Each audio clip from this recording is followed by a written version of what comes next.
saking luasnya ulama tuh. Makanya kita jangan sok dah. Kalau depan ulama tuh nggak usah sok.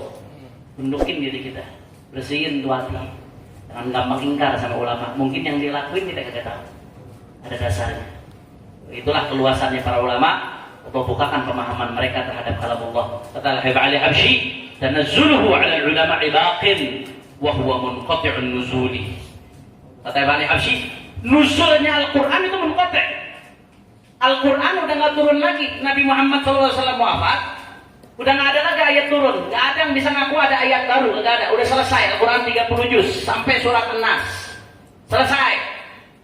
Tapi tanazzuluhu 'ala al-ulama'i baqin. Tapi Allah nggak berhenti itu buka pemahaman kepada ulama terhadap ayat Al-Quran. Makanya terus-terusan Al-Quran ini ilmu yang pemahamannya tidak akan pernah khatam, nggak akan pernah habis. Dari masa ke masa akan ada ulama-ulama yang terus Allah bukakan pintu pemahaman terhadap Al-Quran. Nggak akan ada berhentinya, nggak akan ada habisnya. Makanya Alhamdulillah hari ini kita sudah bahas tentang Bismillahirrahmanirrahim. Maka nanti di minggu depan insya Allah kita akan lanjutkan ke ayat-ayat berikutnya. Insya Allah. Kira-kira sampai sini jelas atau tidak? Insya Allah. Kemudian sebelum saya tutup, saya ingin ingatkan hari Sabtu Yaum Ashura. Hari Sabtu adalah hari Ashura. Hari Ashura 10 Muharram. Ini termasuk hari yang mulia. Jangan kita sia-siakan. Mawasimul khairat, tempat turunnya kebaikan, jangan kita sia-siakan. Apa yang sunat dilakukan? Salah satunya yang datang dari Nabi Muhammad SAW. Di hari Ashura kita disunnahkan untuk puasa.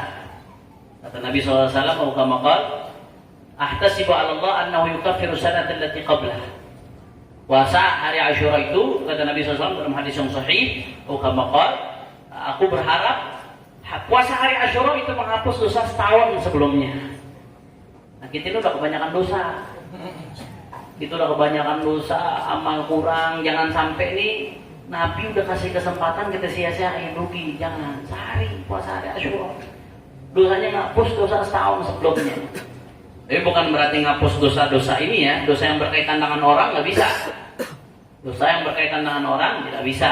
Tetap harus minta maaf dengan orang terkait. Kalau berkaitan dengan duit orang, ya mesti dibalikin duitnya. Hukukul ibad, harus raddul madzalim. Makanya berat dosa berkaitan dengan orang tuh jangan bikin dosa berkaitan dengan orang berat.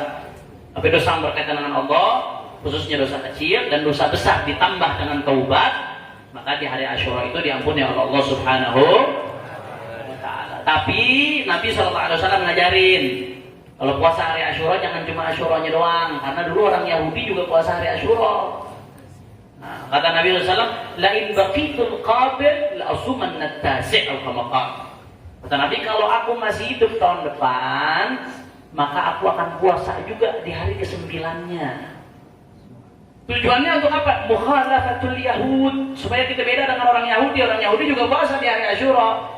Maka supaya kita beda dengan Yahudi, jangan cuma Ashura-nya aja, tapi tambahin 9-nya. Kata ulama, kalau 9-nya kagak sempat, tetap puasa 10, tambahin di hari ke-11-nya. Intinya bukan cuma 10 doang. Paham dong? Itu yang diajarkan Rasulullah SAW. Jangan sampai lewat. Sayang, amal-amalan seperti ini kesempatan kita buat menghapus dosa. Dan di hari Ashura juga kesempatan bagi kita untuk dianjurkan untuk tausiatul iyal. Berbuat baik kepada keluarga dan dianjurkan untuk berbuat baik kepada anak-anak yatim. Nah, dianjurkan itu berbuat baik kepada anak-anak yatim. Mudah-mudahan sebagaimana kita menolong mereka, kita ditolong oleh baginda Nabi Muhammad SAW nanti di yaumil qiyamah. Dan doa-doa yang diajarkan oleh para ulama mungkin nanti mendekati hari Ashura bisa di-share doa-doa tersebut. Dan di hari Ashura ini banyak terjadi sejarah.